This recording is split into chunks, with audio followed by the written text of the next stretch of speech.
Welcome to the NCFCA Debate Orientation. We're so glad you're here. The National Christian Forensics and Communications Association, NCFCA, is a homeschool speech and debate league for students ages 12 to 18, with over 4,000 students nationwide.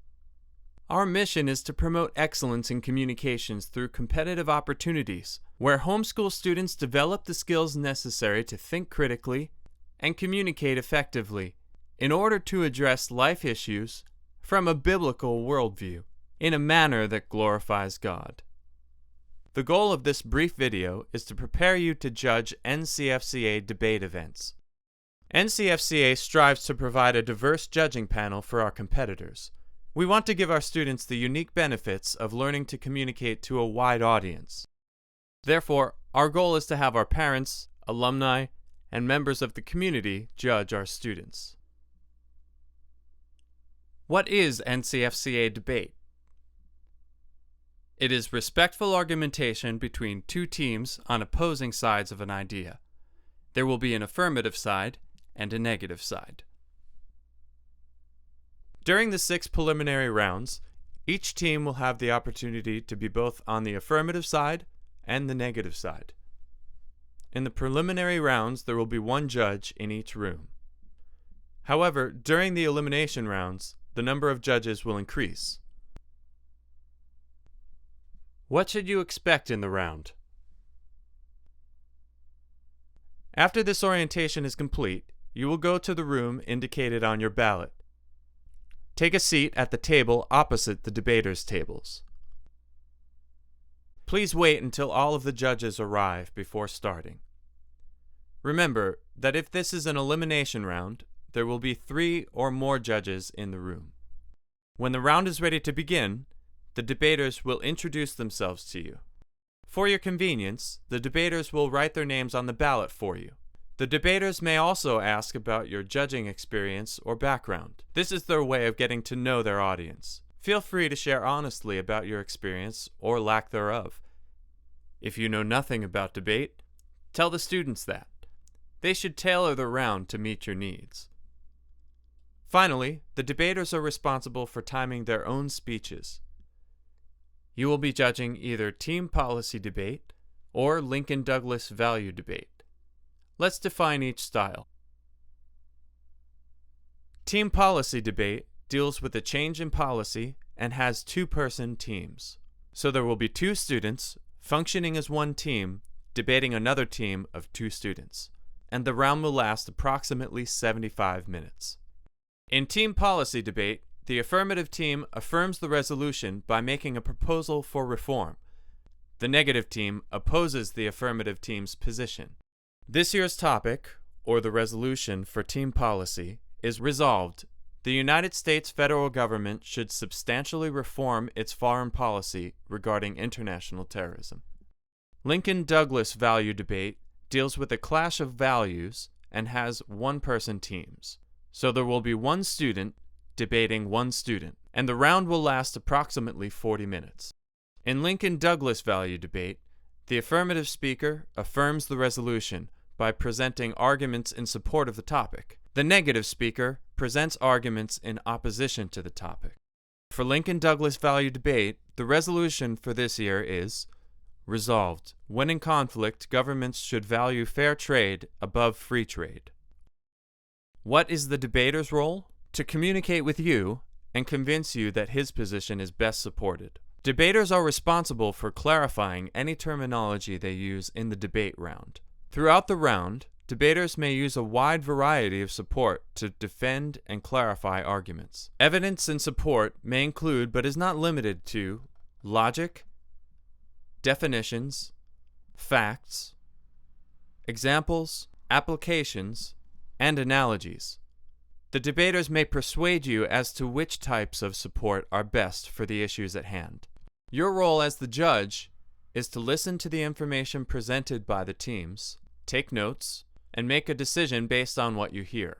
Please listen to the debaters with an open mind. You should evaluate the debate based on what the competitors presented in the round. Therefore, set aside any personal bias you may have regarding the information you hear.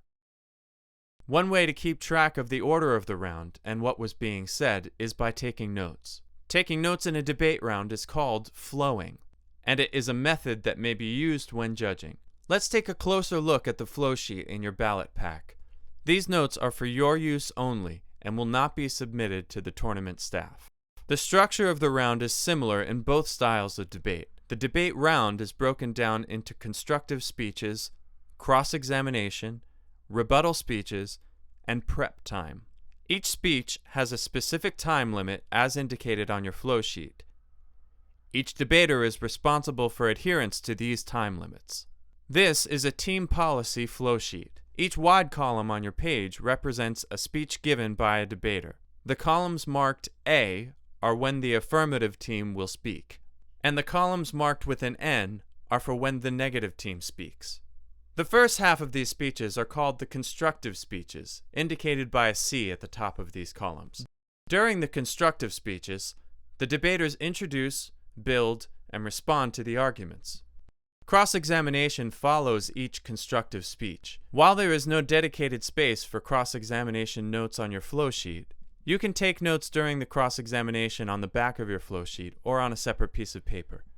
During the cross-examination time, the debaters will ask questions of each other. The debaters will also face you and not face each other. The last half of the speeches are called rebuttal speeches, indicated by an R at the top of these columns. During the rebuttal speeches, the debaters will respond to and extend existing lines of argumentation. Rebuttal speeches may include new evidence, examples, analysis, and analogies to support previously introduced lines of argumentation. However, if a debater introduces a new line of argumentation into the round during the rebuttals, you should disregard these arguments when evaluating the round. Each team has a prescribed amount of prep time. The teams will keep track of their own prep time. Now that we have identified the sections on the flow, let's talk about how to take notes or flow the debate round. During a team policy debate round, you will begin by taking notes on the first debater's speech in the first column. During the next speech, you will take notes on the opponent's speech in the next column by writing notes beside each corresponding argument. As you take notes throughout the debate round, you can flow an idea or an argument across your paper. This is a sample Lincoln-Douglas value flow sheet. Flowing a Lincoln-Douglas value debate round is similar to team policy debate. You will begin by taking notes on the first debater's speech in the first column. In some Lincoln-Douglas value rounds, you will be presented a negative case as well as an affirmative case. If that is true in the round you're judging, you can take notes on the negative speaker's case here. As you take notes through the debate round, you can flow each idea or argument across your paper as it is addressed. Once the round is finished, please take your ballot to the judge area, where you can review your notes and finish filling out your ballot. You will decide which team better explained and justified to you why they should win. Let's take a look at your ballot and discuss how to fill it out. When you judge the debate, you are evaluating two separate components. The first is determining which team wins the round, and the second is evaluating and ranking individual speakers in the round. To determine the winning team, you should focus on which team best supported their position. Ask yourself, did the debaters use sound logic, support, and analysis? Did they use compelling argumentation? In the event you wish to review evidence that was presented in the round for clarification or accuracy, you may do so at the end of the round by speaking to a member of the compliance staff. Please do not ask the debaters for evidence during or after the round. As tempting as it may be, avoid making a decision based on your prior knowledge or personal bias you may have. Only judge the round based upon issues discussed in the round. You should be prepared to vote for a position you do not personally hold, if warranted. This section is where you will record which team won, affirmative or negative. A double loss is not a tie. It is given in rare cases as a disciplinary action. Should you feel that a double loss is necessary, please see a member of the compliance staff. The bottom of the ballot is where you will record the reason for your decision. Debaters appreciate knowing which critical arguments or issues persuaded you to vote the way you did. This is also where you can include your opinion or prior knowledge as a point of information so that the debaters may learn from you. Next is evaluating individual speakers. You will reward each individual's ability to present and communicate. These are the individual speakers' boxes on your ballot. In each speaker's box, you will rate the speaker and write helpful comments based on their presentation. The speaker point guide in your ballot is available to assist you in rating the speakers in the 6 categories listed. Rate each speaker by circling the numbers for each category and add up the speaker points for each student. Then you will rank the students compared with the other students in the round. The speaker point totals will determine the speaker's rank. The speaker with the highest point total will get the first rank. The next highest point will get the second rank, and so on. Sometimes you will find 2 or more speakers that have the same speaker point total.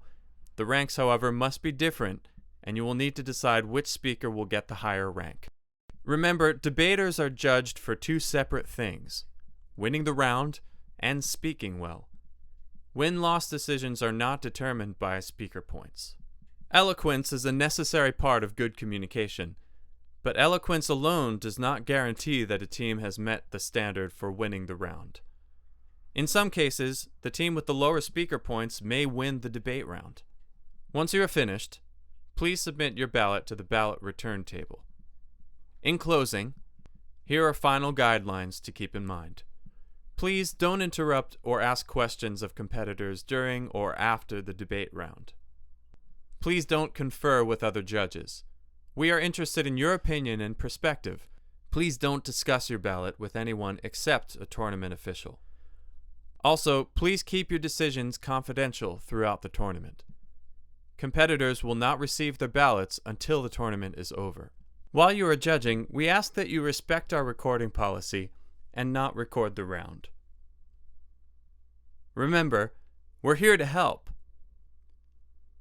If you have any issues during a round, staff members are stationed near the competition rooms and will be wearing green name tags.